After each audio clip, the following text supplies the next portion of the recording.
Welcome back. In this video, we see another sufficient condition to guarantee that a graph is Hamiltonian. So we'll prove some theorems. We'll actually define a new graph operation along the way, and we'll prove a couple of these theorems. So this begins with Bondi and Schwatel, both famous graph theorists, did a lot of work in the field. What they noticed, and maybe you noticed this as well, but if you go back and look, maybe you'll notice it now, that in the proof of Ora's result, that you didn't actually use the full force of the hypothesis, right? You didn't actually need the degrees of every pair of non-adjacent vertices to be greater than n in order for that proof to work. So Bondi and Schwatel noticed this and used a weaker hypothesis to prove the same result, and therefore this is a stronger theorem. So proving a weaker hypothesis, or using a weaker hypothesis to prove the same result, results in a stronger theorem because you need less to be true in order to guarantee that the conclusion. So what does their result look like? What is the actual, best you can do to weaken the hypothesis? Well, instead of letting any two vertices, their degree sum be greater than or equal to n, you let u and v be non-adjacent vertices. So now u and v are specific non-adjacent vertices in a graph of order n, and we'll assume that their degree sum is at least n. Then g is Hamiltonian if and only if g plus uv. So if we add that edge between just u and v, that'll also be Hamiltonian, and the other way around. If g plus uv is Hamiltonian, then g is Hamiltonian. So let's go ahead and prove this. So certainly, because it's obvious, if g is Hamiltonian, I'll use this fancy H for Hamiltonian. If g is Hamiltonian, then g plus uv is Hamiltonian. That's sort of obvious, right? If we add an edge, it's not going to affect the cycle. That'll still be Hamiltonian.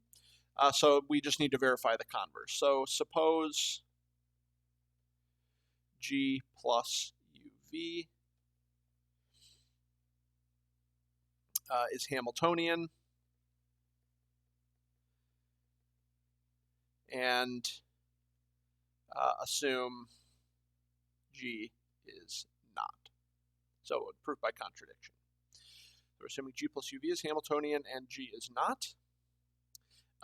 Then take a Hamiltonian cycle in g plus uv. Since g is not Hamiltonian, that means this Hamiltonian cycle must have uv in it. Must have the uv in it. So I'll say, let's call it C. Did I name it yet? No, I didn't. Take a Hamiltonian cycle. Let's call it C in G plus uv. Then C contains the edge uv. Deleting this edge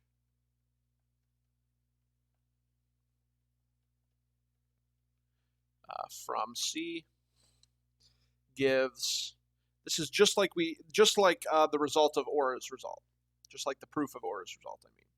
Deleting this edge from C gives a Hamiltonian path in G.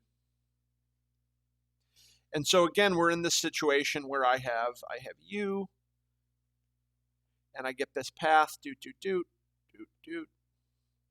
V. I get this Hamiltonian path with all of the vertices of G. But I have that the degree of U plus the degree of V is at least n by hypothesis. And so it follows, so I'll say same argument as proof of Ora's theorem, that there is a contradiction. right? For every vertex adjacent to U, there's a vertex not adjacent to V, and then we can show that degree of U plus degree of V is at most n minus 1. So it follows that G is Hamiltonian.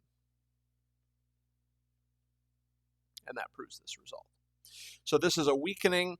We're just saying that if we can find two vertices that are non-adjacent, whose degree sum is at least n, then we can add that edge in and not gain or lose the property of being Hamiltonian. That is, G is Hamiltonian if and only if G plus that edge is Hamiltonian. This is the idea. And so this, let's take a look at an example of this happening. So here I'm going to start with this graph G. And I'm going to identify two vertices that are non-adjacent whose degree sum is at least the order of the graph. So here the order of the graph is 6. And so let's look at these two vertices first.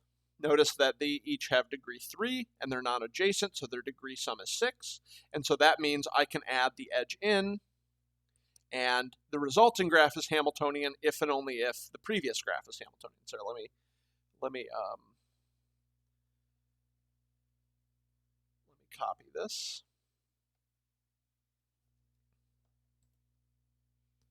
I don't know if I actually saved myself any time by doing that. Probably not. I'm just going to drop. Copy and paste doesn't work well in whiteboard. So that means so let me redraw the graph. Sorry, this is taking longer than I expected. So I can add that edge, and this graph is Hamiltonian if and only if the previous graph was Hamiltonian. I'm going to do this with each pair of non-adjacent vertices whose degree sum is at least n on this first step. So I also have this vertex and this vertex that are non-adjacent, and their degrees 3 and 3, that gives me 6. And so I can add this edge in as well. And that was all of so any other pair of non-adjacent vertices do not have a degree sum at least 6, so that's all I can do on this first step. And so I get this next graph here. This one's Hamiltonian if and only if this starting graph is Hamiltonian. And now I repeat the process. So I recursively add edges between pairs of vertices whose degree sum is at least n. All right, so now that I've done this, can I do any more? Well, certainly, now that I have some more edges in here, we can actually keep going with this. This result, or this operation, is recursively defined. So here's the edges from the previous one. Now say look at this vertex and this vertex. They're non-adjacent. This one has degree 4, this one has degree 2, so their degree sum is at least 6, and so I can add this edge in. By symmetry, I can also add this edge in, and by the other symmetry, I can add this edge in and this edge in.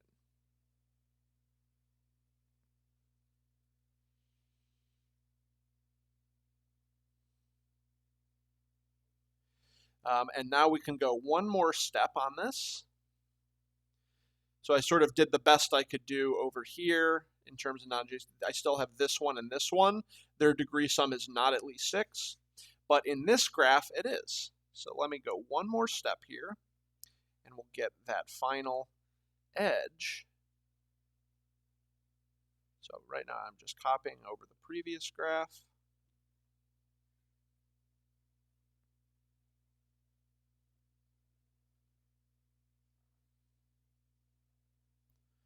And now I have this vertex. So look at this vertex and this vertex here. Those have degree sum of 8, and so that's at least 6. And so now I can add this final edge in and see that this is now a complete graph. So now I have K6 here, which certainly is Hamiltonian. And so now repeated application of that last theorem tells me that this graph, which is Hamiltonian, means that this previous graph was Hamiltonian. And then the previous graph was Hamiltonian, and so the graph I began with must have been Hamiltonian. Because this final graph was Hamiltonian. So this is the idea. We call this final graph here the closure of the original graph G. This is called the closure operation. So let's make the closure operation perfectly clear, defining this new operation on a graph. So take a graph of order n. Closure of G is the graph obtained from G by recursively joining pairs of non-adjacent vertices whose degree sum is at least n. So be very careful about this. You only add edges between non-adjacent vertices whose degree sum is already n. So we don't want to take two vertices whose degree sum is not n and add an edge between them, because this is going to then force them to have degree sum at least n, and we could prove anything from this. It would result in nonsense. It wouldn't give us any information. What we want is to add edges between non-adjacent vertices whose degree sum is at least n already, until no such pair remains. That's the closure operation. And so that's what we did up here. We took our graph, we looked at every pair of vertices here, added edges between those non-adjacent vertices whose degree sum was at least 6, resulting in this graph. And this is a recursive operation. You just keep doing this until no such pair remains. In this case, we ended up with a complete graph of order 6. This is not always the case. You won't always end up with a complete graph of order. You won't always end up with a complete graph. Here we did, and certainly it was easy here. The complete graph was Hamiltonian, and so the starting graph is Hamiltonian. So this is the closure operation. The first thing you want to do when you define an operation like this, so I'm saying that when we do this to a graph, we obtain a unique graph, CL of G. I'm defining this to be the result of this process. And so the question comes up, well, is this well defined? That is closure of G actually unique, or are there two different closures given the same graph?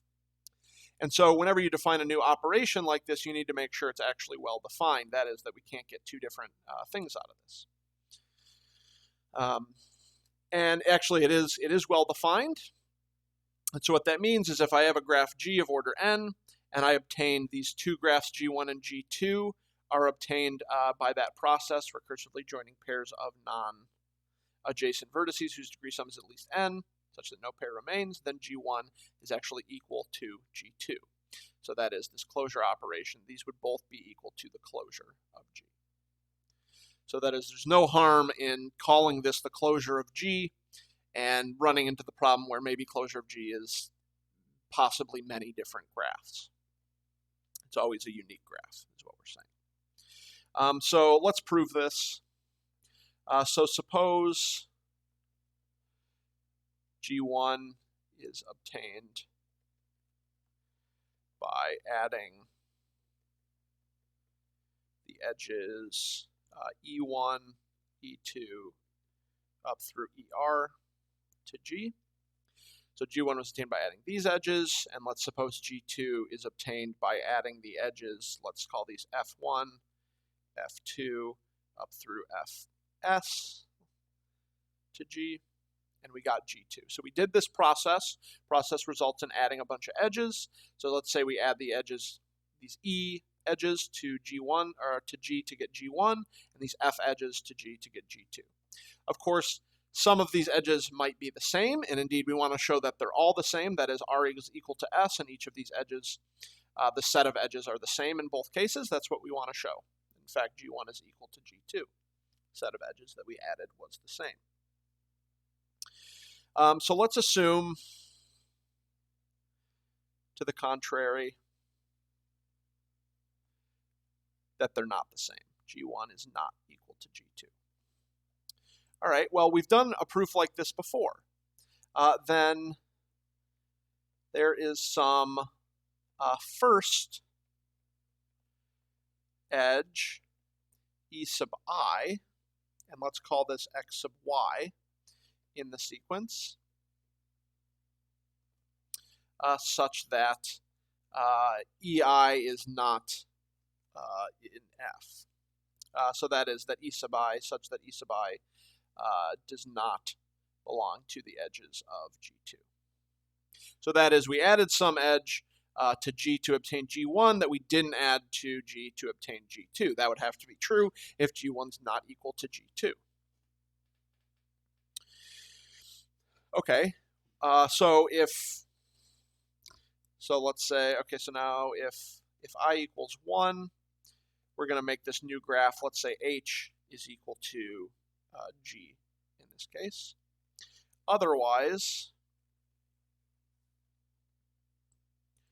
let H just be the result of adding these first E sub E edges to G. So H is going to be G plus the edges E1, E2, up through E I minus 1. So we'll add these first I minus 1 edges to G to obtain H. Since E sub I was the first edge in G1 that did not belong to G2, it follows that H is a subgraph of G2. And also, right, so H is a subgraph of G2, and since XY, this was the next edge that was to be added in this process, it follows, so H is in G2, and since this was the next step in the process to obtain G1, and X and Y are non-adjacent vertices, such that the degree in G1, or I guess, what should I say, the degree in H, yeah, degree in H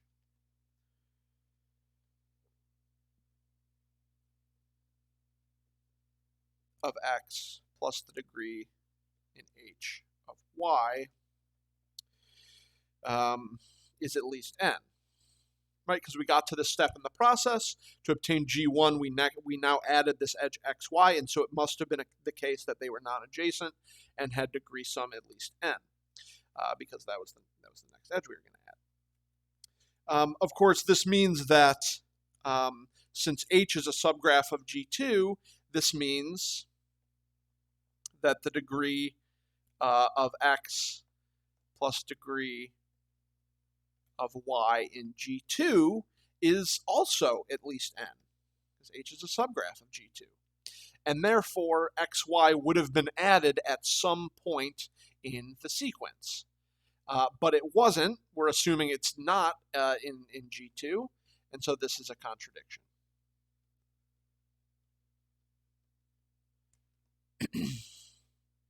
And so we can be, we're safe in knowing that this closure operation is well defined. That is, closure of a graph is unique. You can't get two different closures for the same graph. So that's important when defining any operation. You'll see these well-definedness arguments a lot in, say, algebra.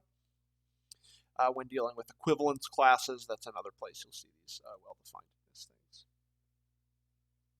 All right, so now turning our attention to what the whole point of this closure operation was. So let's refresh our memory here. We have theorem 6.4, which says if we do this, we add an edge UV to two non-adjacent vertices whose degree sum is at least N, then that's Hamiltonian if and only if the original graph is Hamiltonian. And so we can recursively do this process. So we keep adding edges to these non-adjacent vertices. And if we arrive at a graph that's Hamiltonian, so we do this process until we can't anymore, that is, we obtain the closure of the graph. If that graph is Hamiltonian, then the original graph is Hamiltonian. So what does this say? A graph is Hamiltonian if and only if its closure is Hamiltonian. And so proof of this one is exactly what I just described. Repeatedly apply theorem 6.4. That's all we're doing to prove this. Hopefully it's obvious. If it's not obvious, keep reading a little bit, and it should be obvious why this theorem should be true based on theorem 6.4. And so that's cool. We know a graph is Hamiltonian if and only if its closure is Hamiltonian. So of course, in the original graph, if we sort of did a brute force search for a Hamiltonian cycle, we would have been able to find one. What this closure thing gives us is, in the case of brute force search, is a lot more edges to work with. And in particular, if we obtain a graph that we already know is Hamiltonian from this closure operation, like a complete graph, say, or if we can just see a Hamiltonian cycle in it. And it's a lot easier to see a Hamiltonian cycle when we have a lot more edges to work with. So if we can do that, then we know the original graph is Hamiltonian. So this is a very powerful theorem. And then this actually implies Ora's result. We can see Eustein-Ora's result as a corollary of this if we first prove this theorem. Let G be a graph with at least 3 vertices. If the closure of G is complete, then G is Hamiltonian. So this is obvious because we know that the closure that by the previous theorem, right, closure is Hamiltonian if and only if the original graph is Hamiltonian. We also know that complete graphs are Hamiltonian. And so again, this theorem should be obvious. And now we can see how this applies to Ora's result. So remember Ora's result, if sigma 2 of G is at least n, then G is Hamiltonian. So remember sigma 2 of G, this was the minimum non-adjacent degree sum over all vertices.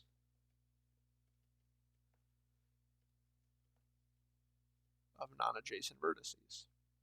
So what this is saying is that any 2 non-adjacent vertices, their degree sum is at least n. Okay, well that's any pair of non-adjacent vertices. And so that means take any 2 non-adjacent vertices in G, the closure operation will have those 2 vertices end up being adjacent. We would add an edge between those vertices. And since it's over all pairs of non-adjacent vertices, we add an edge between all pairs of non-adjacent vertices, and hence we get a complete graph. So let me sum it up by saying if sigma 2 of G is at least n, then the closure of G is complete, equals Kn. And so by theorem 6.7, G is Hamiltonian. So this actually proves Ora's result. All right, there's one other theorem in this section that I'm going to kind of skip over. I'd say read it. Yeah, read it at your discretion. It's a pretty powerful result that relates this closure operation to degree sequences. It's pretty neat, but I don't feel like I have the time to go over this and still keep these videos to the length I want them to. And so I'm going to skip that. All right, I'll see you next time.